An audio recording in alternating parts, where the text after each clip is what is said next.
What is going on, everybody? Willis Gaming here. We are back again with another Division video. Got a bit of an update video for you guys today regarding the state of the game, World Tier 5, gear sets, all that good stuff. Some awesome new news I'm going to be covering in this video.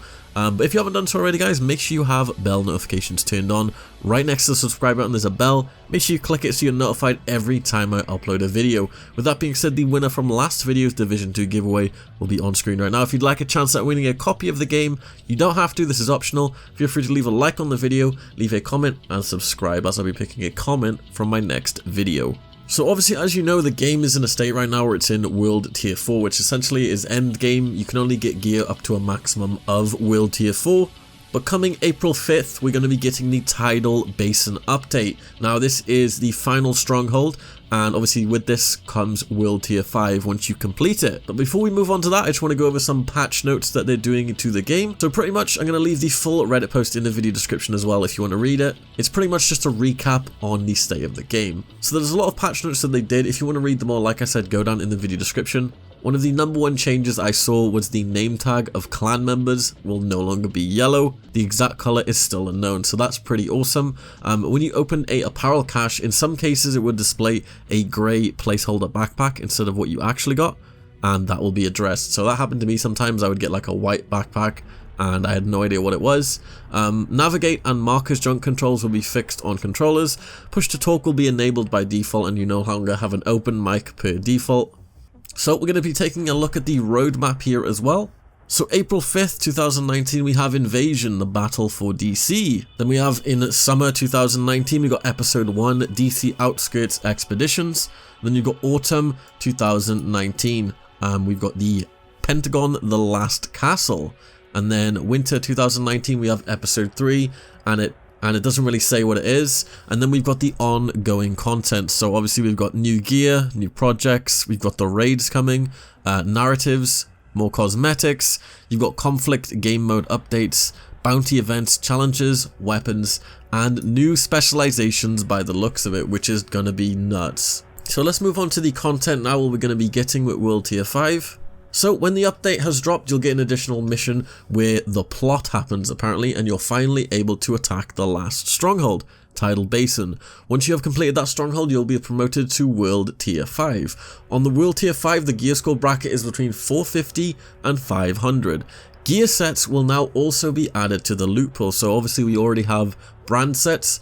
Gear sets were a thing in Division 1 when they have pretty much, if you have a full gear set, you get a special bonus, and these are normally pretty huge, and I can't wait to see some of the new gear sets. I think there's going to be like 3 in total. Yeah, there's going to be 3 gear sets in total, so we're going to be getting the True Patriot, the Ongoing Directive, and the Hardwired. Gear sets can drop from Black Tusk enemies or invaded missions. With World Tier 5, you'll also have weekly invasions, where strongholds and even more missions can become invaded that have not been invaded before. Not just those you need to complete to unlock the strongholds, pretty much. On World Tier 5, you can also select the difficulty of invaded missions.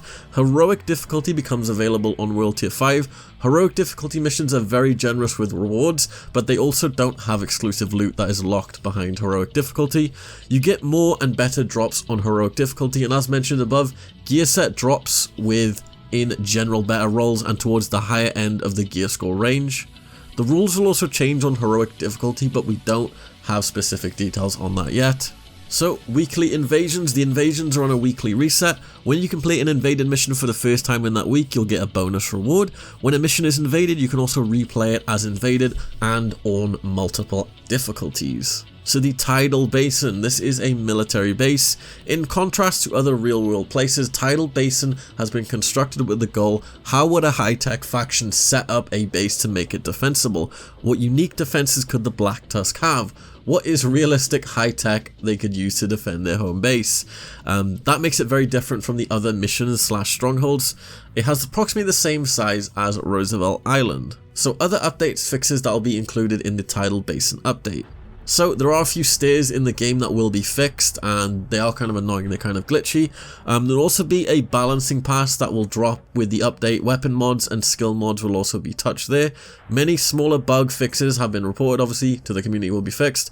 PvP is not the focus of the update, but they are listening very closely to what people have been reporting, so keep the discussion going. In general, while there's the first balancing pass, they also want the gear sets in the mix to really have the big picture, and they want to go from there. The way they can avoid drastic balancing changes and take it step by step. But yeah, overall, we're pretty much looking to April 5th now. It's going to be the World Tier 5 release. I'm super excited to be covering on the channel. Thank you to everybody, to all the new subscribers on the channel so far. Just want to remind everyone, this isn't a Division exclusive channel, so if you do see other games on the channel in the future, don't be surprised. I pretty much cover every single looter shooter game. If you'd like to see more of that, obviously subscribe, and if you're on mobile, make sure you have the little bell notification on. With that being said, guys, I will see you guys in my next video. This has been Willis Gaming, and peace.